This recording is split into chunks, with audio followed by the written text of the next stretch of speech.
Estemos propiamente en el tema de la Magnífica Humanitas, yo quiero hacerles una reflexión en torno al tema de la tecnología y nos va a permitir esto dimensionar de otra manera el impacto que va a tener o que está teniendo ese tema de la inteligencia artificial en nuestros días. Quiero que nos ubiquemos más o menos, Vemos, miren, pensemos en lo siguiente. Hace más o menos, ¿qué voy a decir? ¿Verdad? Hace más o menos entre 1,5 millones y 1 millón de años, la humanidad, el hombre de aquellas épocas, pues no conocía el uso del fuego.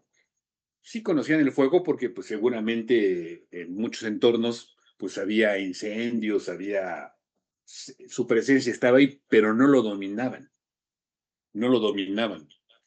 Las primeras evidencias de que se empezó a utilizar el fuego, probablemente utilizando precisamente los incendios naturales y pues, tomando una chispa y llevándosela por ahí para poder utilizarla, pero ya, digamos, su uso generalizado, el uso generalizado del fuego, se dio entre 300,000 a 400,000 años, hace 400,000 años. O sea, hace una barbaridad de tiempo, ¿no? Pero ya hay vestigios claros de que los hombres de aquella época, pues lo lograron utilizar.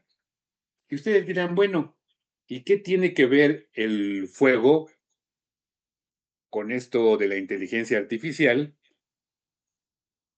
Sobre todo pensando que, bueno, pues para nosotros es algo tan simple como, ya no digo tomar un cerillo, simplemente pues, un encendedor y prendemos el fuego, lo ponemos, abrimos la estufa y cocemos nuestros alimentos y tantas otras cosas más, ¿verdad? Bueno, sin embargo, en aquel momento, el descubrimiento de la utilización del fuego tuvo consecuencias enormes para el ser humano, profundísimas. Quizá la consecuencia más profunda que se tiene con el uso del fuego es la evolución del cerebro y de la propia biología del ser humano. Una vez que el hombre puede cocinar sus alimentos con el fuego, tanto la carne como los vegetales, estos se volvieron más suaves y fáciles de digerir. Eso hizo que se gastara mucho menos energía y tiempo en la digestión y la masticación. Claro, los que ya tenemos pocas muelas, podemos constatar ese hecho, ¿verdad? Entonces, esa energía calórica excedente se redirigió al desarrollo de un cerebro más grande y complejo. Y además, por supuesto, nuestros dientes y tractos digestivos se hicieron más pequeños, pues no era necesario utilizarlos demasiado para poder alimentarse. Por supuesto, también permitió con ello protegerse contra los depredadores de aquella época. Imaginémonos al hombre de aquellos tiempos siendo perseguido por un tigre dientes de sable, por ejemplo. Bueno, pues con el fuego lo podían ahuyentar. Pero también le permitió, entre otras cosas, al ser humano sobrevivir en climas más gélidos, más fríos. Fue clave para que el hombre pudiera abandonar el África y se moviera hacia otras zonas más frías de Europa y Asia. Pero además también permitió el desarrollo del social y del lenguaje. La fogata, por ejemplo, prolongó las horas de luz útil. Y entonces la noche dejó de ser un momento exclusivo para dormir y se convirtió en un espacio para sentarse en círculo, crear vínculos, planear cacerías y transmitir conocimientos. Ya me imagino a aquellos hombres que alrededor del fuego en una cueva platicaban de cómo cazaron un mamut o cómo pudieron evadir un tigre que los perseguía. Muchos creen que la interacción alrededor del fuego fue el motor fundamental para el nacimiento del lenguaje complejo y la cultura. Entonces, fíjense cómo algo que pareciera ser tan simple para nosotros, en su momento constituyó una revolución tecnológica de dimensiones increíbles. Modificó la propia biología del ser humano, modificó la forma en que se relacionaba con los demás y le dio la posibilidad de expandirse por toda la Tierra. Entonces, comparemos esto, o sea, comparemos la profundidad del cambio que generó el fuego con lo que está sucediendo actualmente con la inteligencia artificial. ¿Tendrá un parangón? ¿El cambio que estamos viviendo será tan profundo como el que el hombre generó a partir del descubrimiento del uso del fuego? Y esto lo pongo, me gusta ponerlo como ejemplo, porque nos hace ver cómo es que, si bien lo que vivimos actualmente, como es, no sé, los viajes a la luna, los vehículos en los que nos transportamos, las grandes ciudades, las grandes construcciones, pues sí, son cosas que van teniendo un impacto importante. Pero si lo vemos en la historia de la humanidad, esto no es más que un puntito en esta enorme travesía que la humanidad y que el hombre ha llevado a lo largo de los siglos en el tema de la tecnología, cambios profundos como es. Y así podríamos mencionar otros hechos, otros hitos históricos que modificaron la forma en que nos relacionamos, la forma en que vivimos, y que tal vez fueron más profundos que los que estamos hoy viviendo con la inteligencia artificial. Lo que pasa es que ya nos tocó vivirlo a nosotros y pues bueno, decimos que es el gran cambio y que esto pues está haciendo una profunda modificación. Pues sí, claro que lo está haciendo, pero no ha sido la única ni será la última, ni será la última. Y bueno, esto lo pongo como contexto para platicar ahora un poco sobre el tema de la encíclica Magnifica Humanitas. Y fíjense que aquí el Papa León XIV, vamos esos comentarios sobre todo los quiero hacer no en el sentido exacto de cómo está escrita, sino un poco cómo a partir de qué el Papa la fue desarrollando.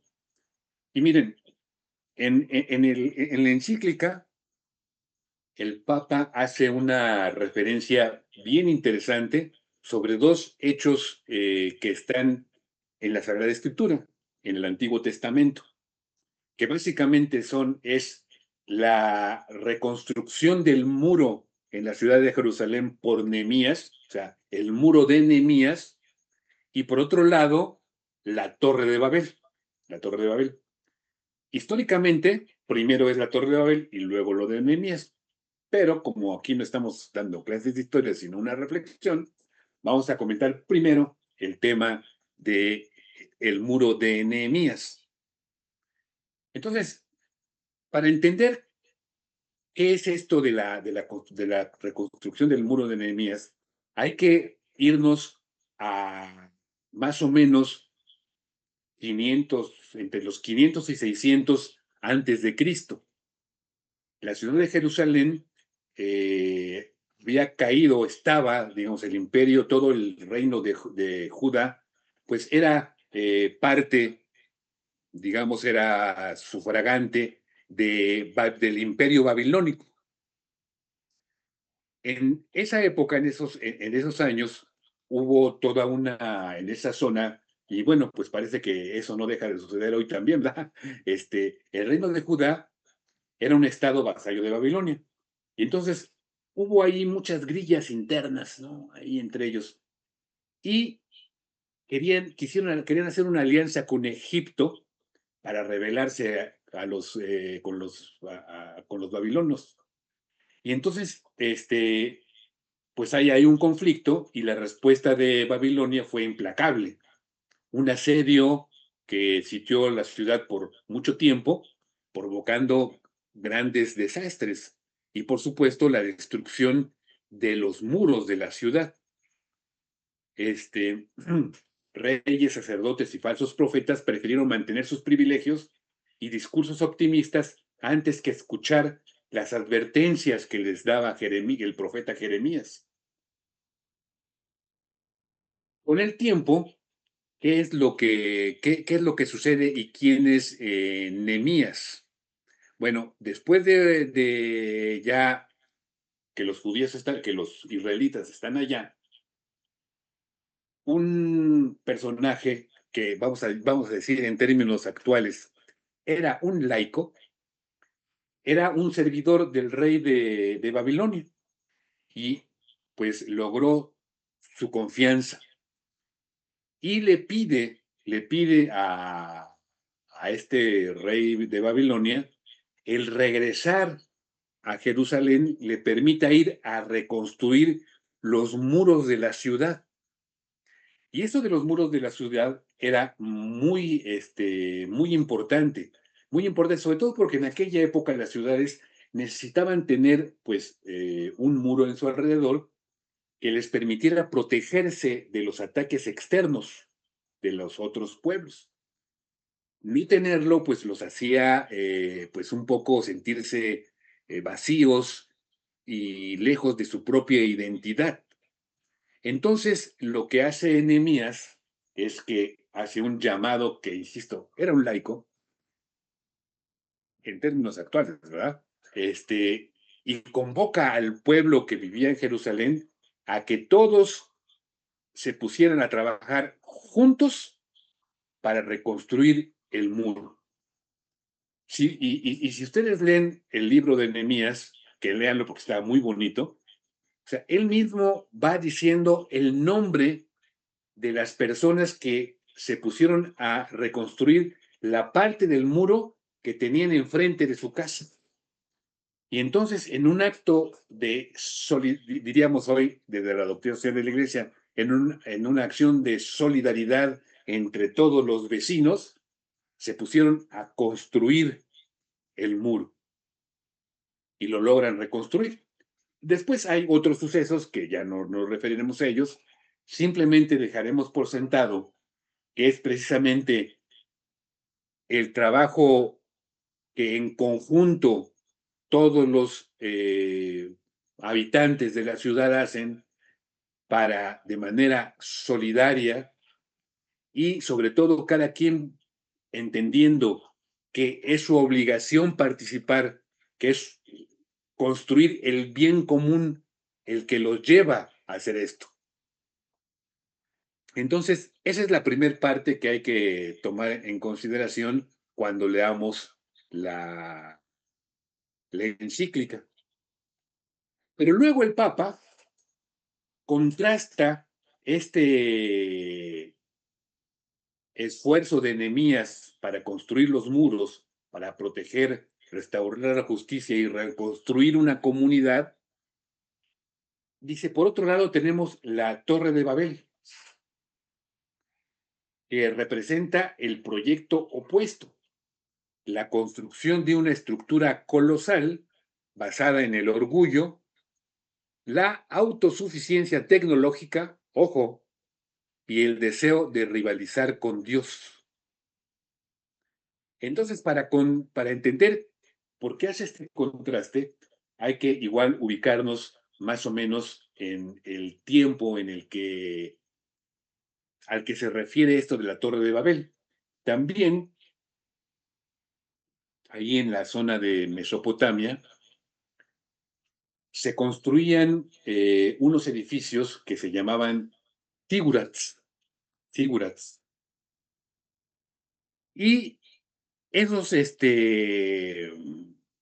edificios se podían construir muy grandes porque se dio una revolución tecnológica muy importante.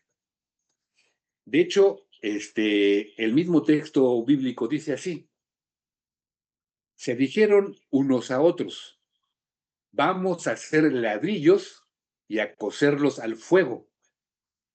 El ladrillo le sirvió de piedra y el asfalto, el betún, de argamasa. En una región sin canteras de piedra, como era esa zona de Mesopotamia, la invención del ladrillo cocido y el uso del betún impermeable era la alta tecnología de aquella época y les permitió construir edificios de alturas que para ese entonces eran impensables. Bueno, aún para uno, los que los vean, pues son muy grandes, ¿no? Entonces, bueno, pues toda la humanidad hablaba una misma lengua y usaba las mismas palabras. Al dominar la nueva técnica del ladrillo, se entusiasmaron con su propio poder, ¿no? Así como hoy con la inteligencia artificial, y deciden lanzar un megaproyecto urbano y tecnológico.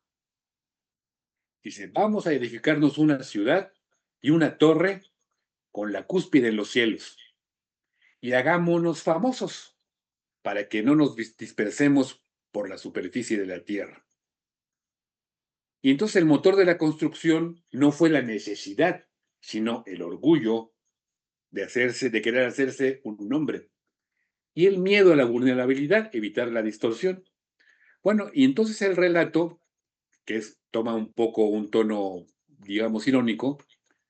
Entonces los hombres construyen una torre hasta el cielo, pero la estructura es tan insignificante a escala cósmica que Dios tiene que bajar para poder verla. Al observar el proyecto, Dios advierte el peligro de una humanidad unida únicamente por la soberbia técnica. Y entonces, pues, ¿qué es lo que hace? Bueno, pues no la destruye con un rayo, simplemente introduce la diversidad de lenguas y al no entenderse uno al otro, la comunicación se rompe, el trabajo en equipo se vuelve imposible y el proyecto se colapsa. Y la humanidad termina dispersándose por toda la tierra. Se le llama se le da el nombre de Babel, asociado por el texto hebreo que significa confundir, ¿no? Entonces, el Papa utiliza Babel como la metáfora perfecta del paradigma tecnológico, del paradigma tecnocrático, que hoy encarna pues todos estos desarrollos. Uno es la inteligencia artificial, que es la autosuficiencia frente a la creación. Babel es el intento humano de llegar al cielo por sus propias fuerzas, usando la técnica para prescindir de Dios. La inteligencia artificial, cuando se presenta como una máquina perfecta, capaz de suplantar la conciencia o el pensamiento humano, repite el mito de Babel, ¿no? En Babel había una sola lengua, pero una uniformidad impuesta por un proyecto de la mega construcción. Al confundir las lenguas, el texto nos muestra que la tecnología cinética divide a los seres humanos, en lugar de unirlos. Así, la inteligencia artificial corre el riesgo de crear nuevas burbujas de incomunicación. Entonces, mientras Nehemías une los corazones de su pueblo para reconstruir la justicia desde los cimientos, Babel une los ladrillos de la soberbia que terminan sepultando la empatía humana. Y bueno, pues como el Papa es agustino, también nos hace una referencia vinculando estos dos hechos, el muro de Nehemías, la torre de Babel, con San Agustín, ¿no? Con aquella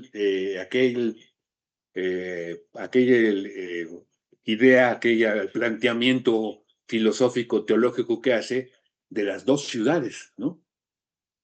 En el siglo V, San Agustín escribió que la historia de la humanidad es el escenario de un conflicto cósmico entre dos sociedades invisibles, basadas en lo que el ser humano decide amar. Dice, dos amores fundaron dos ciudades. El amor propio, hasta el desprecio de Dios, fundó la ciudad terrenal. El amor de Dios, hasta el desprecio propio, la celestial. Entonces, la ciudad terrenal, Babilonia, Babel, busca su propia gloria, se apoya en el poder material, la soberbia y el deseo de dominación. La ciudad de Dios, Jerusalén, busca la gloria de Dios, se apoya en la humildad, el servicio mutuo y la justicia social, ¿no? Entonces, por eso es que el Papa hace, pues, esta, a mí me parece hermosa, pues, reflexión sobre estos textos del Antiguo Testamento y el pensamiento de San Agustín, del cual, pues, él, de forma continua y constante, siempre hace referencia. Entonces, digamos que, pues, esto está ahí en el preámbulo que quisiera yo dar, ya llevamos 30 minutos en esto, de la encíclica.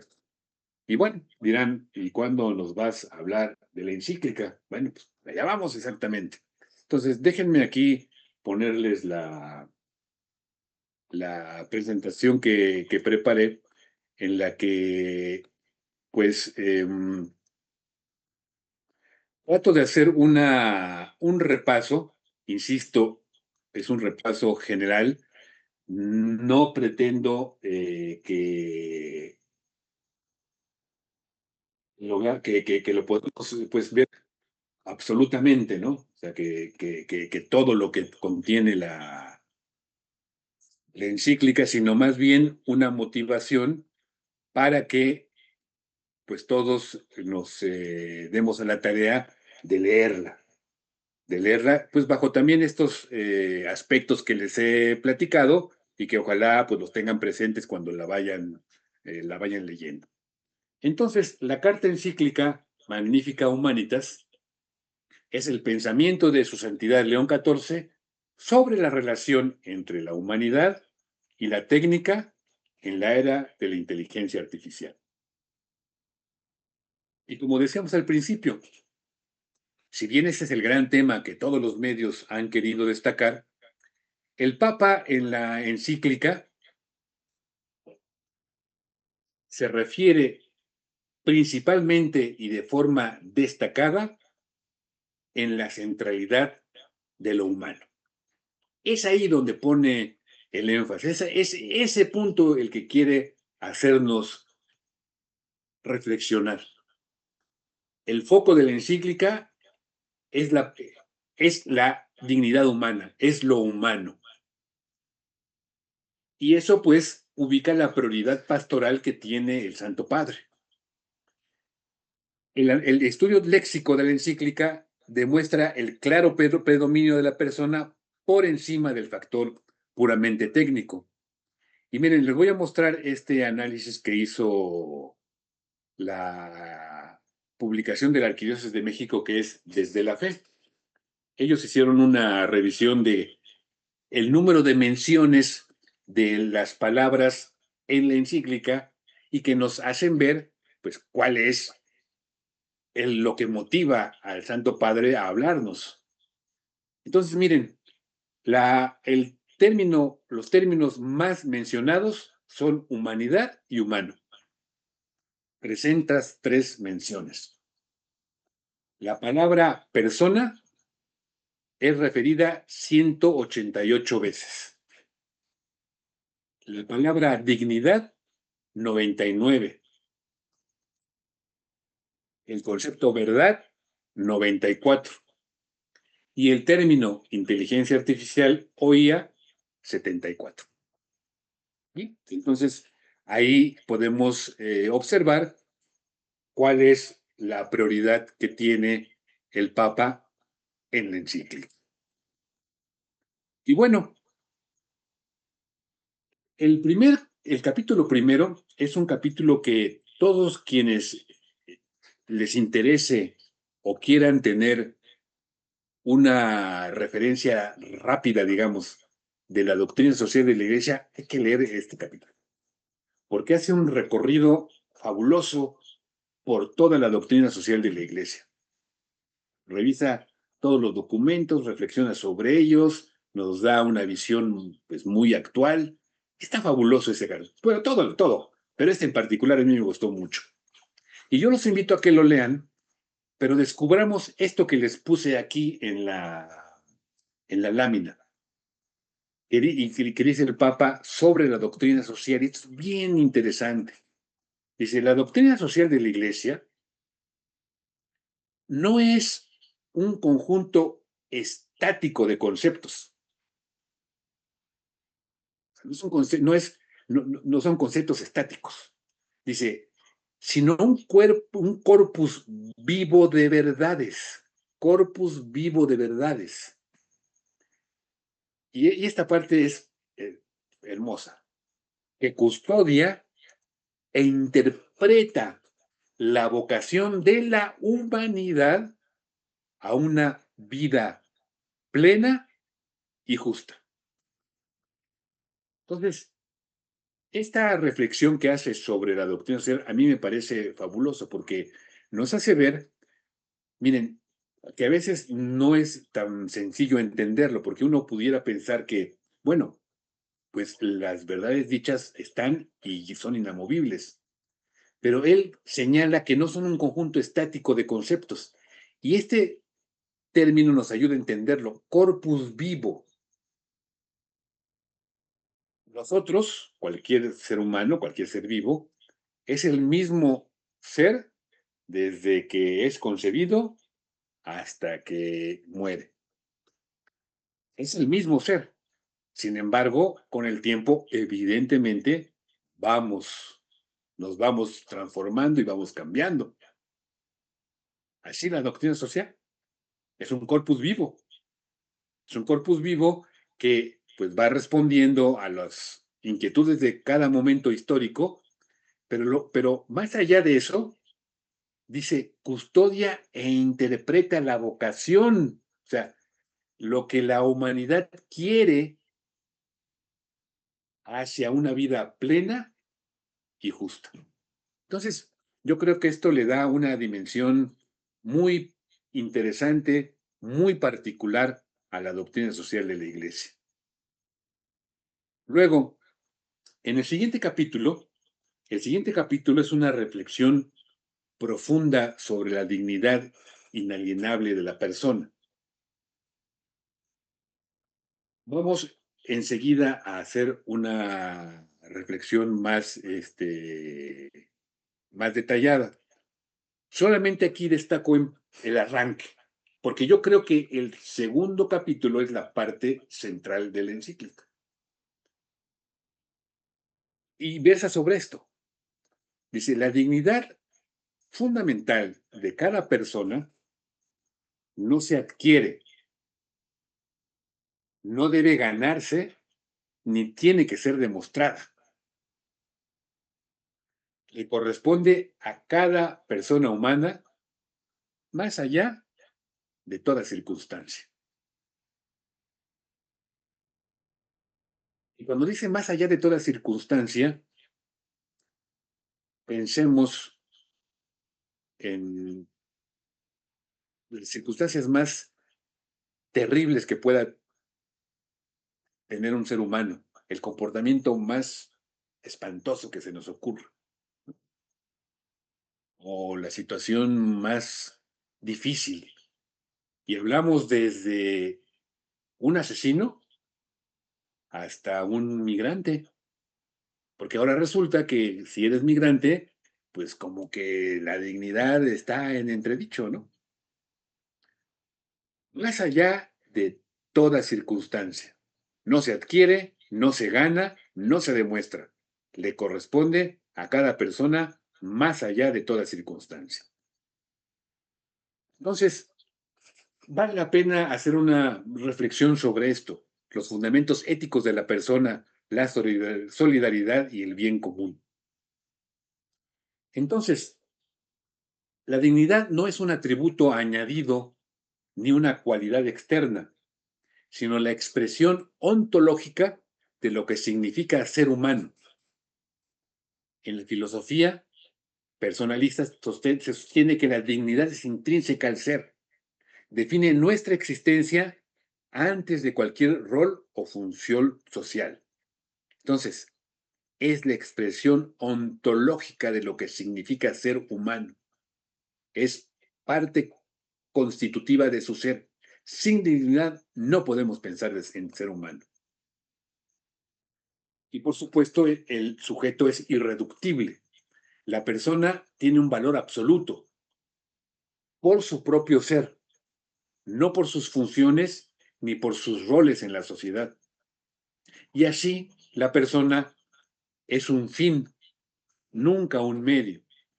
La persona jamás puede ser tratada como un simple instrumento o subsumida en estructuras impersonales. O sea, no puede ser solamente un instrumento del mercado que se define a partir de la oferta y la demanda, ni tampoco puede ser un elemento más de la masa a la que hay que darle regalos para que pueda sobrevivir.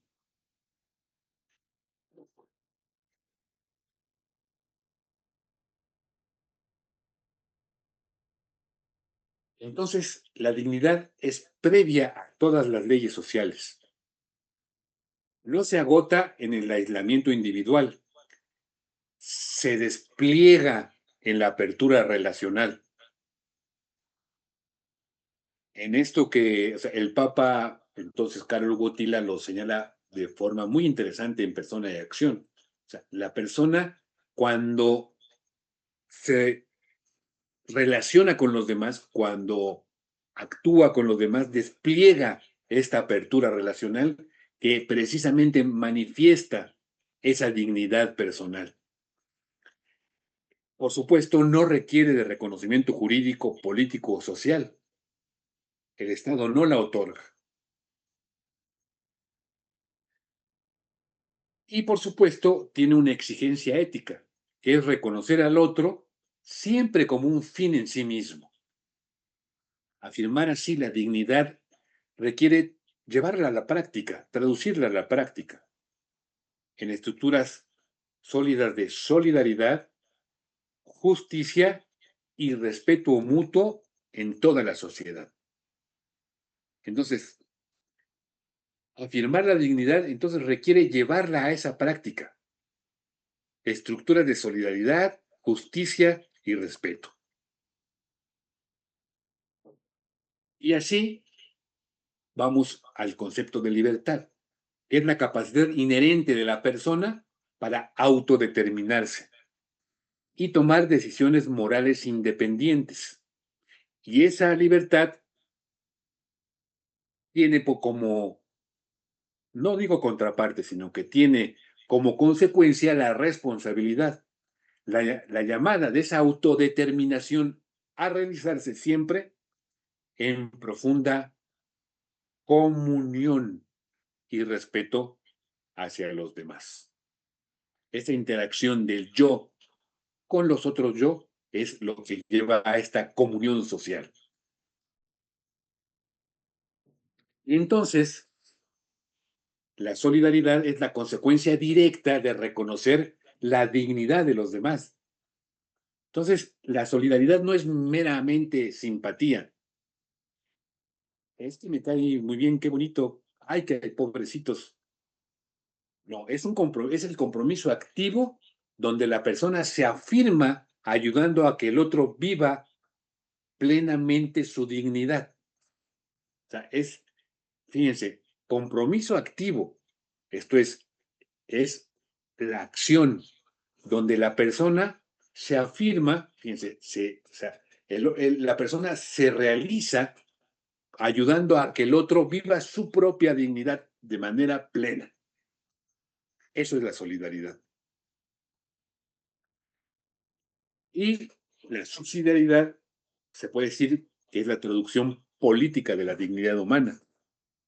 Entonces, la subsidiariedad, si bien nosotros siempre la identificamos con la ayuda del que más puede al que menos puede, en el fondo La raíz de la subsidiariedad es la autonomía, reconocer la capacidad de acción y decisión de cada persona y comunidad menor.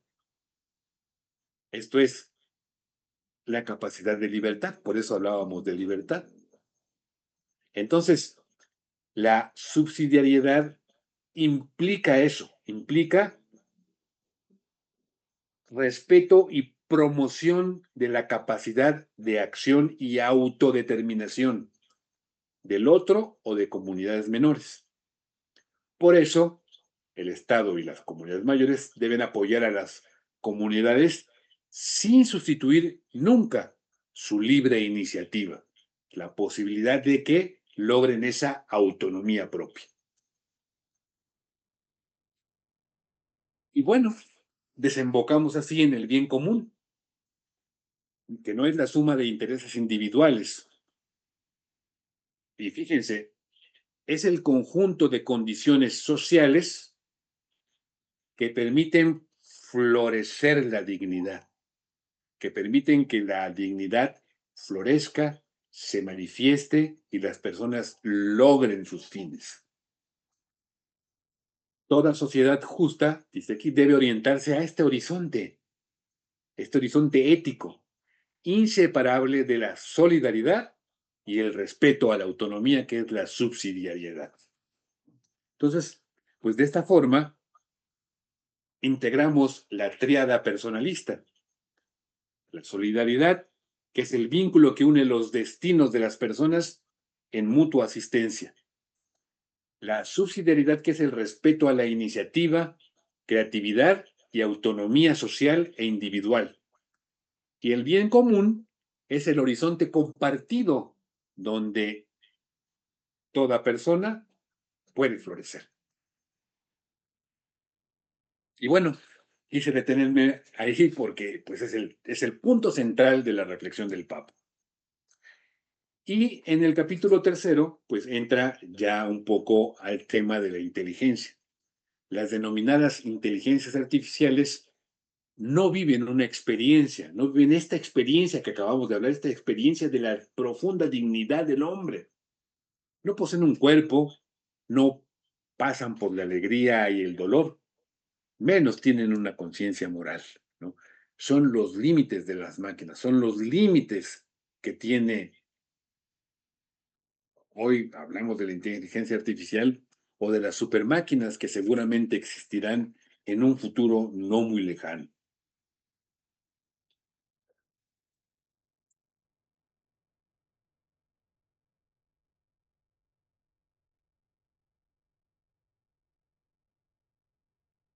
Y es en ese capítulo precisamente en donde habla de las dos ciudades de las que ya nos referimos, ¿no? La ciudad terrenal, que se basa en el orgullo técnico y la autosuficiencia.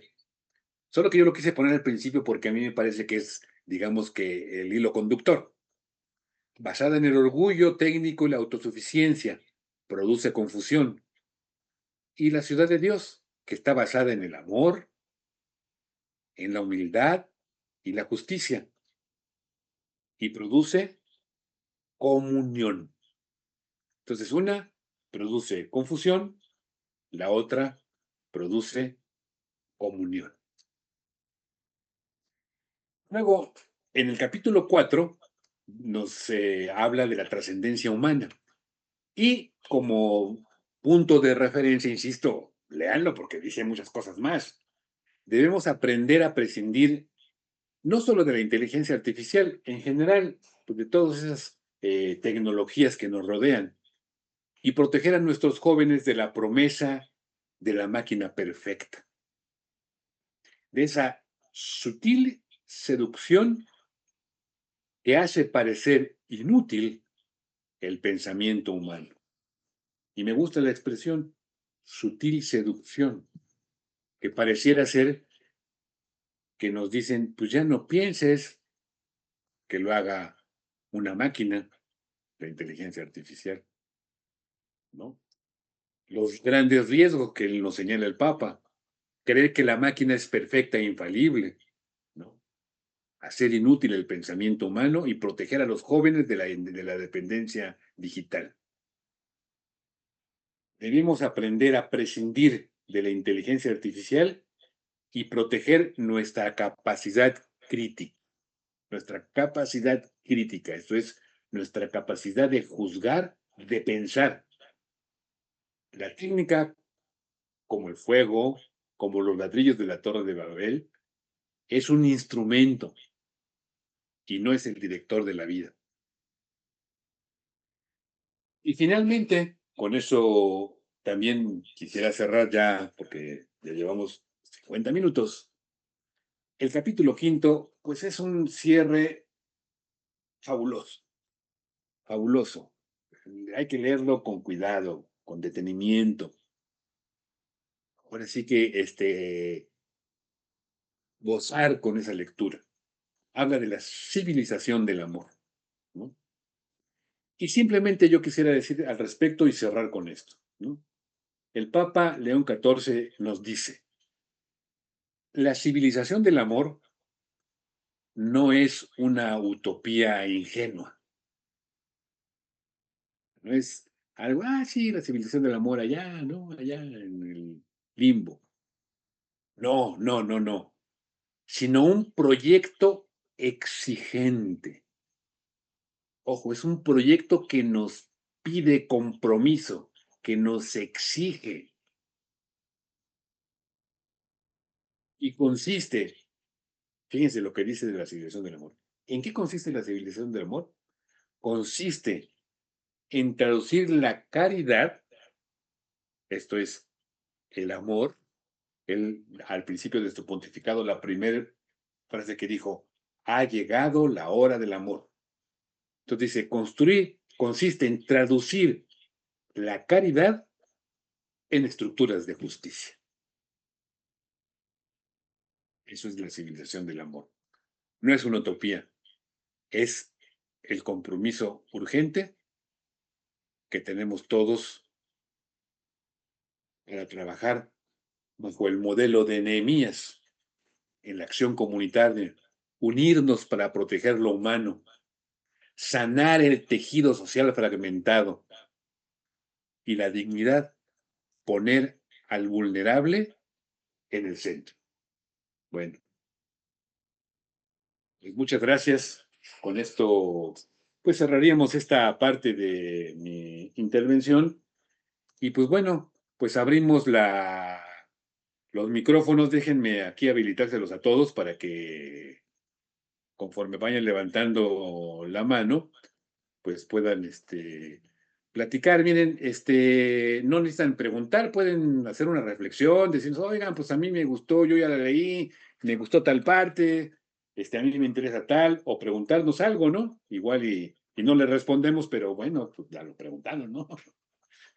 Entonces, pues, ¿quién quiere intervenir y darnos alguna reflexión, algún mensaje sobre esta hermosa encíclica?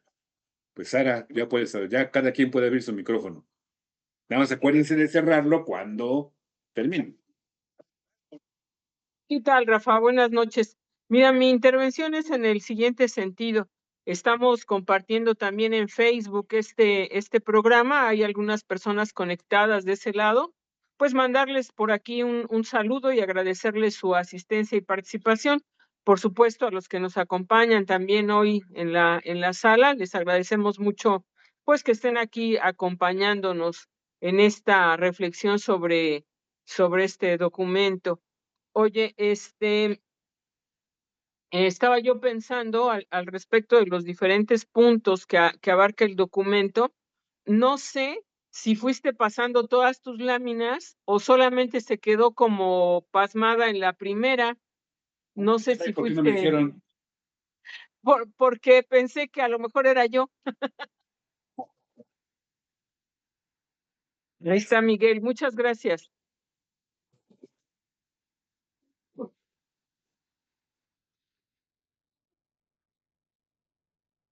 Adelante, Miguel. Sí, mira, son temas que, pues, reyes, milenarios, pláticas, y aunque no nos estemos involucrados de lleno, son temas que debemos de manejar y son siempre nuevos, que ya son trillados, pues diría uno así, entre comillas, son siempre nuevos, siempre les podemos sacar. Este libro está muy interesante, sobre todo el segundo capítulo, porque toca de manera muy puntual los principios de la doctrina social de ley. Desde la justicia social hasta el estilo orientado que viene, de manera puntual, que no dejan lugar a dudas y que es un reto para todos nosotros que tenemos que seguir no hay escuela con la gente, tenemos que seguir con los cursos, tenemos que ir llevando la doctrina social de todos los demás, porque es con mentalidad de la no desde 1991 que León Crisis, en este momento no está. Entonces, no, es una riqueza, a mí me pareció excelente tu charla, que ya, digamos, hemos estado saboreando esta encíclica en estos días, pero siempre es muy bueno aprender de un maestro como tú. La verdad es que fue muy rico tu exposición. Felicidades y un saludo a todos. Muchas gracias, Miguel, muchas gracias. Sí, de hecho, mira, vale la pena hacer un comentario sobre lo que señalas. Utilizaste una expresión trillado. Como dice el concepto que maneja el Papa y que, bueno, no lo vieron, no me di cuenta que no estaba pasando las láminas, me hubieran dicho. Pero bueno, dice, es un corpus vivo. Cada vez que se emite un documento acerca de temas sociales, que por supuesto los que más destacan pues son los de los papas, pero no son los únicos. También muchas conferencias episcopales y pues muchos filósofos y teólogos pues abordan estos temas. Y es un corpus vivo. ¿Qué quiere decir que sea un corpus vivo? Que si alguien que leyó Rerum Novarum, pues claro, tiene los elementos básicos, pero hay muchas cosas en Rerum Novarum que no, de las cuales ya no estaban ahí contenidas y que hoy para nosotros pudieran ser algo pues muy conocido. No habla de la subsidiariedad y así, de otras cosas, porque se va, y precisamente el capítulo en donde va recorriendo el Papa toda la doctrina, precisamente nos va mostrando cómo es que este corpus vivo, estas enseñanzas, han ido en el tiempo creciendo como un cuerpo vivo, así como era el embrión, pues ahora imagínate que con León XIV, pues es un joven de 20 años que va compitiendo en la carrera de los 100 metros planos y hace menos de 9 segundos, ¿no?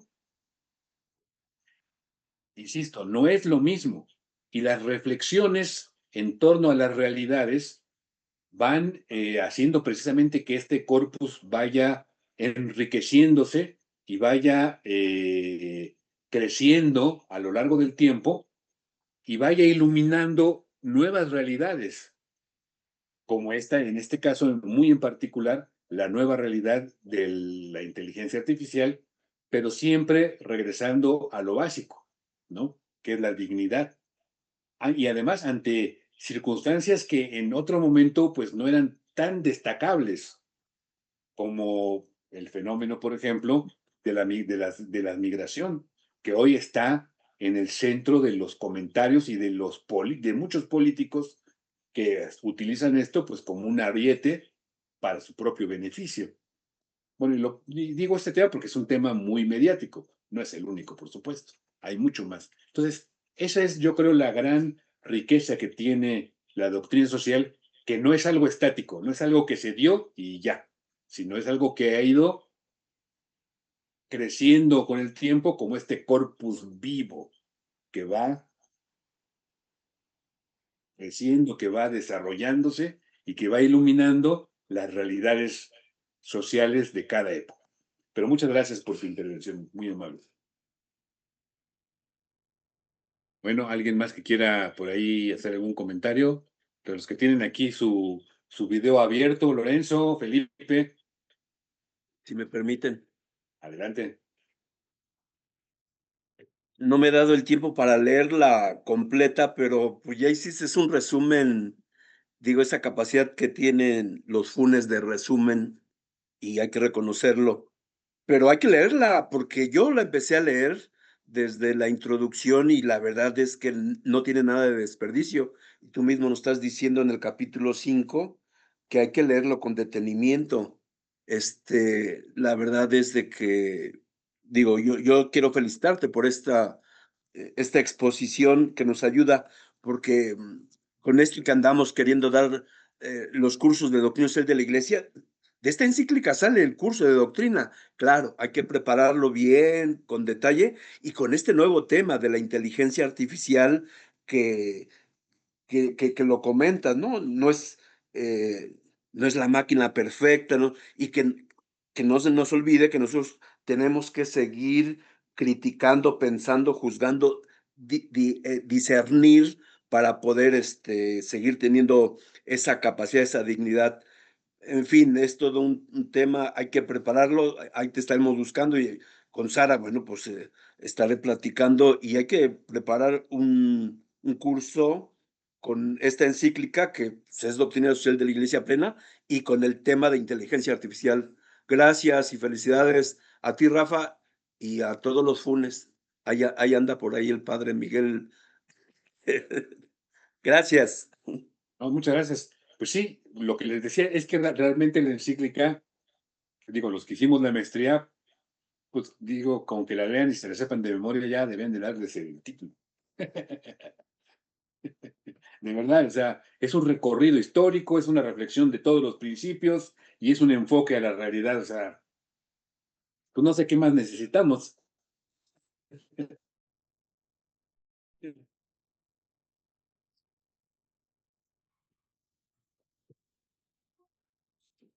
Muy bien. No sé si alguien más quiera hacer algún comentario. Bueno, pues Adelante. Sí, sí, se escucha, se escucha. aprovechar la oportunidad de que un comentario, pues sí es cierto lo que dices de que tiene esos primeros capítulos una síntesis fantástica de la doctrina social. De todas maneras, yo invito a todos a que estudien, a quien tenga la licenciatura de algo, porque es el único requisito, a que entren a la maestría de doctrina social de la Iglesia, porque sí, ahí está la síntesis de la encíclica, pero ciertamente cada punto de la encíclica, olvídense, puede uno hablar también y mucho tiempo para estudiarlo, cada cosa es bastante amplio y vale la pena porque además nosotros no se trata solo de que hablemos del tema, ¿no? Qué sé yo, de la subsidiariedad o de la solidaridad o de otros, sino que hay que ponerlo en la práctica. Y entonces la doctrina, la maestría en doctrina social de la Iglesia, que tiene la Universidad de Vasco de Quiroga, en la que participamos nosotros, pues sería algo muy, muy provechoso para todos los que quieran profundizar más, que es una necesidad muy grande de nuestros días que profundicemos en la doctrina social para generar vivencia de esta doctrina, ¿sí? A mí me gusta decir que la doctrina social, más que aplicarla, que se puede aceptar, aplicar, pero más que aplicarla es para vivirla, ¿sí? Entonces, están invitados y pues con eso me despido y felicidades por la conferencia. ¿Sale? Gracias, muchas gracias. Bueno, pues no sé si alguien más quiera por ahí tomar la palabra, preguntarnos algo o hacer otro comentario.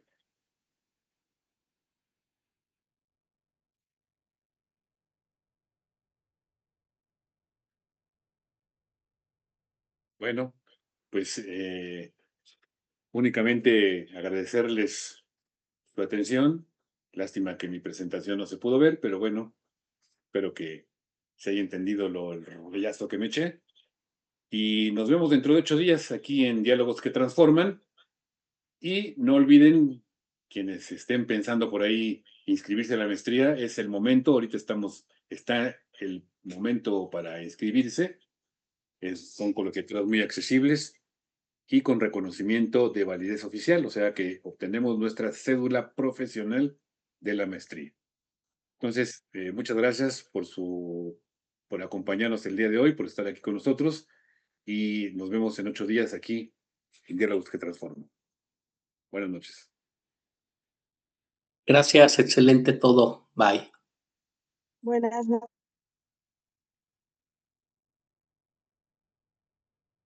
Gracias, Rafa. Gracias, compañeros. Hasta luego. Gracias, adiós.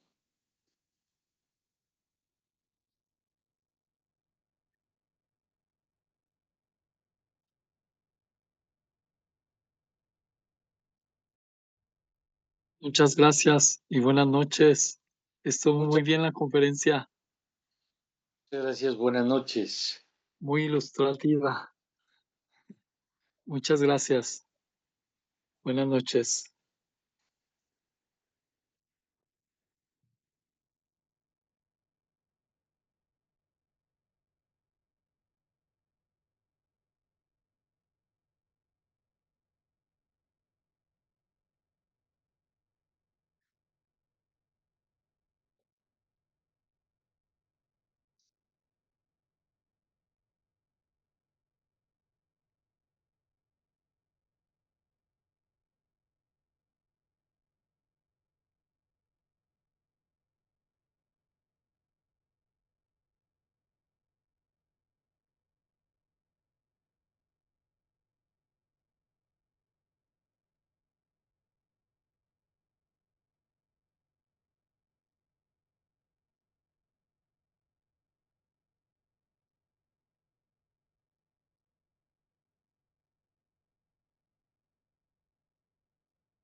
De la noche en Diálogos que Transforman.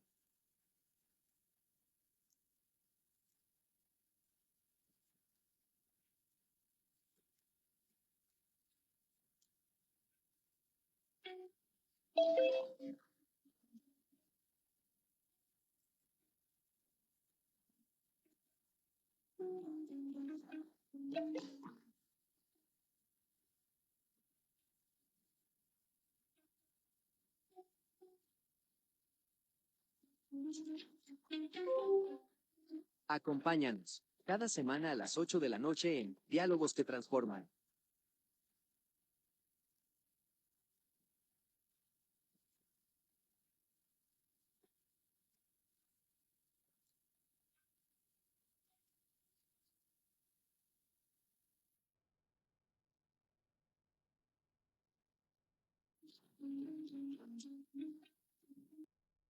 Decimos que es el gran cambio y que esto pues está haciendo una la ciudad terrenal. El amor de Dios hasta el desprecio propio, la celestial. Entonces, la ciudad terrenal, Babilonia, Babel, busca su propia gloria, justicia y respeto mutuo en toda la sociedad.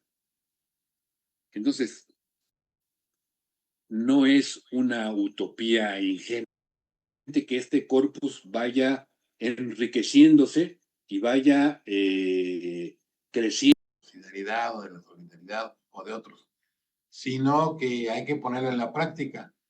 Y entonces la